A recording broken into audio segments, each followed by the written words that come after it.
Your beliefs shape your identity decides the habits which you take on, your daily habits determine the actions you take on a day-to-day basis, and the accumulation of your daily actions over a long enough time horizon is the result or the current circumstances that you have in your life right now. So, if you want to make a change to your current circumstances and you want to get different results from life, what you need to do is you need to peel back the layers and go all the way to your beliefs and your self identity and make a drastic change there to be able to actually change everything else as well with it. Now, I've been able to use this process to go from being a completely broke Hungarian kid with no business, no job, or nothing to generating over $1 million in revenue by the age of 21. And the reason I'm saying this is not because I'm necessarily trying to brag, but more so to show you just how powerful this process is. And it didn't only work for me, but a bunch of my other friends as well, who's managed to make, just shit tons of money in their early 20s by basically uninstalling these core beliefs that were given to them by their surroundings, by their parents, by people around them, right? Subconsciously. So that is the key problem. The key problem is that depending on how you grew up, whether you grew up lower class, middle class, upper class, even just what type of parents you had different beliefs installed into your brain as you were a kid. So you have a bunch of super strong, ideas and beliefs about the world, which might not even serve you and might actually stop you from getting the results that you want now as an adult, okay?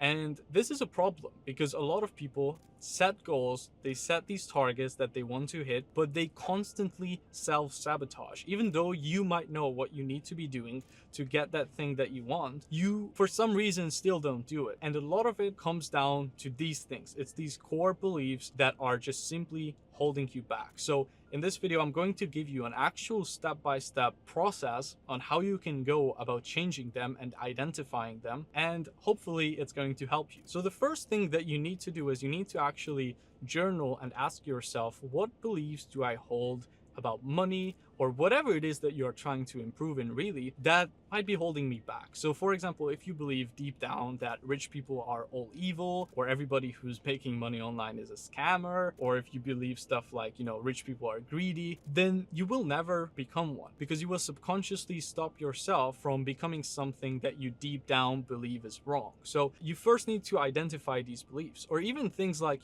let's say you believe right now that getting successful is all about luck and it has nothing to do with anything else. Well, if you hold that belief, then it's going to obviously discourage you from putting your all in every single day into your business or whatever your job, right? Whatever it is that you're trying to become really good at. So that's the first thing. Ask yourself this and genuinely spend a couple of hours, just thinking about this and journaling it down. And you will be probably able to identify a couple of these core things that you deep down really are holding on to, but are probably not ideal or that might be holding you back from getting what you want. Now, just to give you a few examples of what I had in my mind was at first when I was starting out, I was pretty young, so luckily I didn't have too many deeply rooted beliefs, but I had, number one, a belief that money was very scarce. So because I grew up in Hungary, right, where the average salary is, let's say, $1,000, I thought there's only a little bit to go around. And that belief for a long time held me back because I couldn't ask for higher retainers from my video editing clients because I was thinking well, there's nobody who would be willing to pay me $3,000 a month for my service. And then once I traveled a bit and then I saw outside of my little bubble, I went to LA for the first time, my eyes completely opened up and I saw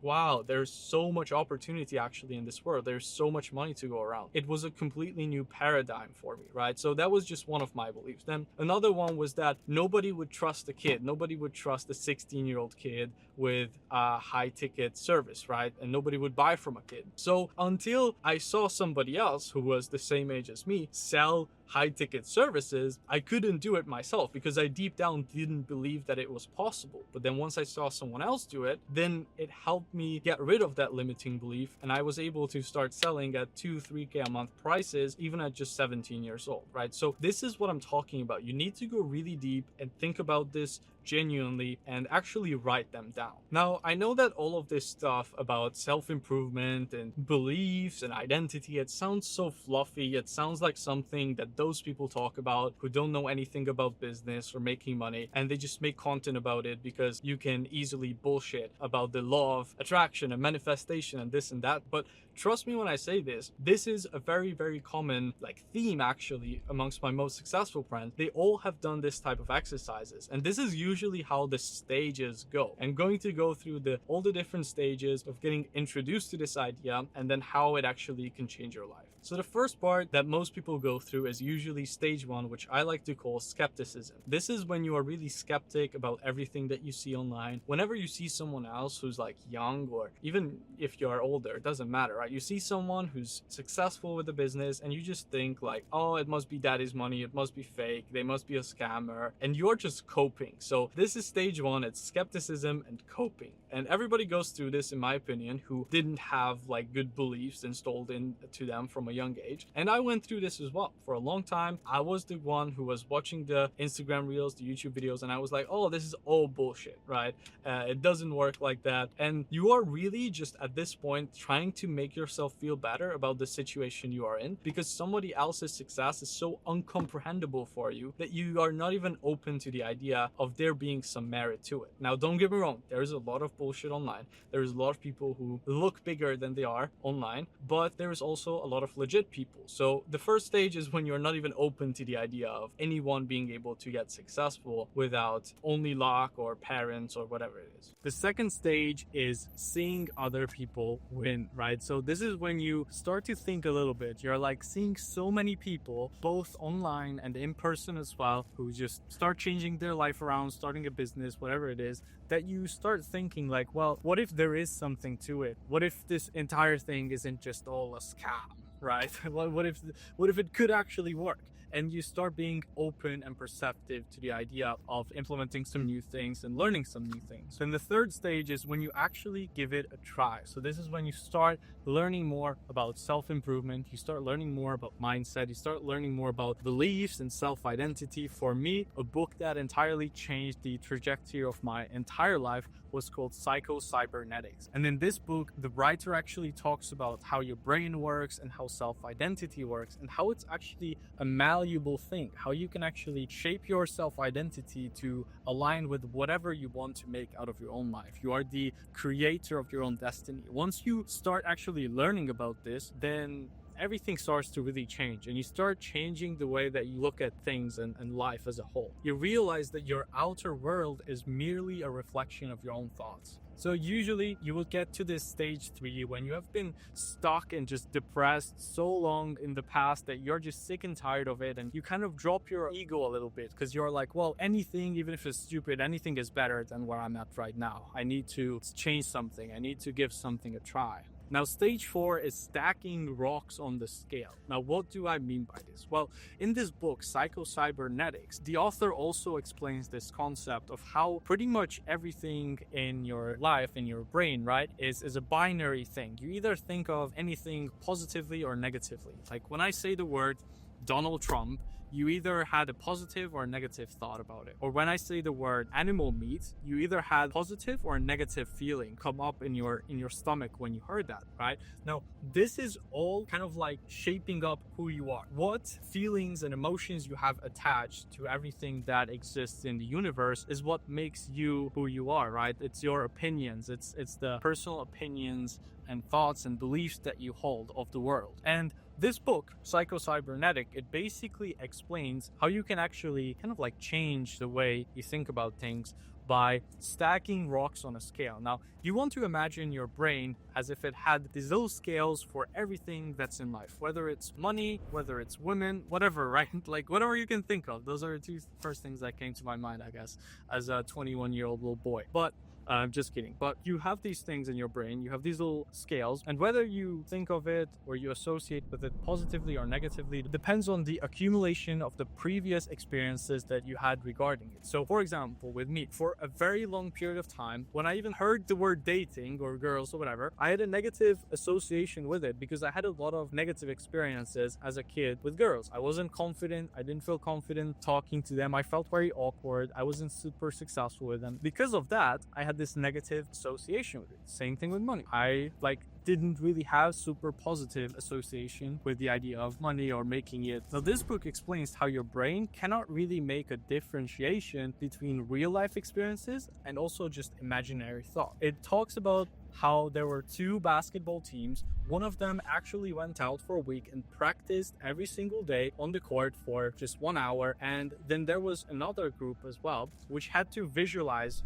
shooting and just making the shots, right, for 8 hours a day or something like that. I don't remember the exact details and specifics of the book, but it was something along these lines. And the actual end result was that the group who only imagined making the shots, but for longer time than the group who actually went out to the court and did the free throws, they actually outperformed them and they improved at a higher rate than the other group. So what this means is that you can pretty much manufacture as many positive experiences in your brain regarding any given topic as you want, because you can just imagine it and your brain cannot really tell whether it's real or not. That's why even when you have a nightmare and you wake up sweating and your fight or flight response, right, your body is just like stressing out, it's because your brain cannot actually tell in the moment that it's not something that actually happened. It's only in your brain, right? It's only in your dreams. So this is the key takeaway from this video. You can actually start manually manufacturing these positive experiences, and you have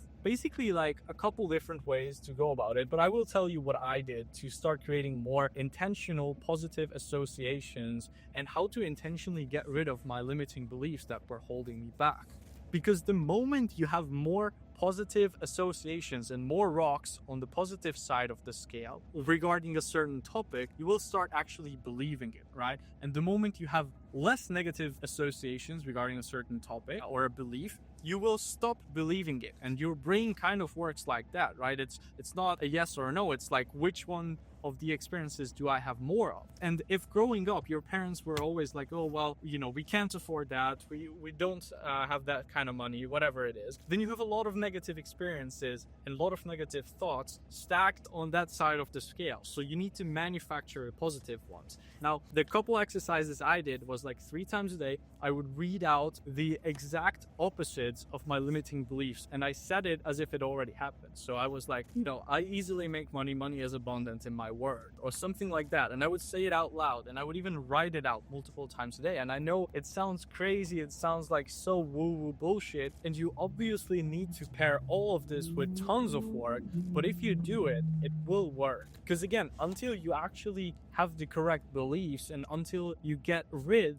of all these negative thoughts in the back of your mind that are always holding you back when you sit down and start doing the work, and then this, you know, comes creeping up, believing like, oh, this might not actually ever work, maybe everybody online is just, you know, bullshitting, whatever it is, right? Until you get rid of those things through different exercises, you will always stop doing it before you would actually see the fruits of your labor and the results of your work. So again, one ways that I would get rid of it is actually writing out the exact opposites of your limiting beliefs multiple times a day, and also reading it out loud as well, or just saying it to yourself out loud. The number 2, putting yourself into environments which you are uncomfortable with. So just the easiest example is, if you are not well off right now, put yourself into a really nice hotel, right? Go into the nicest hotel, get a coffee there, expose yourself to that new environment, try on a fucking watch that you can't afford. Or if you feel very uncomfortable with your body, go to a gym, get around people who are fit, try to get into a club which has a bunch of fit people, and you will just naturally feel more comfortable in that environment the more you expose yourself to it. Because until it feels foreign to you, you will never get it. The first time I rented, for example, 9/11 was on my birthday 2 years ago. At first, I felt super out of place. I felt like, I don't really,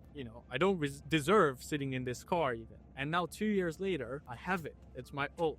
And what I'm trying to get to with that is, if I have never exposed myself first to it when I was still uncomfortable with it, I would have probably never even got it, because I wouldn't have felt comfortable or deserving of it, right? That's just one example. And then the last thing is, definitely try to get yourself around people who are where you want to be, because they are just naturally going to, pull you up together with them. Or if you are surrounded with people who are not where you want to be, well, they will pull you down together with them. So you want to be very mindful and careful with who you actually spend your time with, right? And who you are around all day long. And then stage 5 of this entire journey, where you will get to, is once you fully embrace this new paradigm and you realize all these things that I actually talked about on your own skin, you experience it, and then after that you will never be able to look back and look at the entire universe the same way, and you will never understand why people don't do this as well. So I really hope you are going to actually go ahead and take action on this video and take action on everything I talked about, because I can tell you just how powerful this is. You really are your own limitation. You really are the creator of your own reality. So I hope you're going to be able to take something from this video with you and actually apply it in your own journey as well.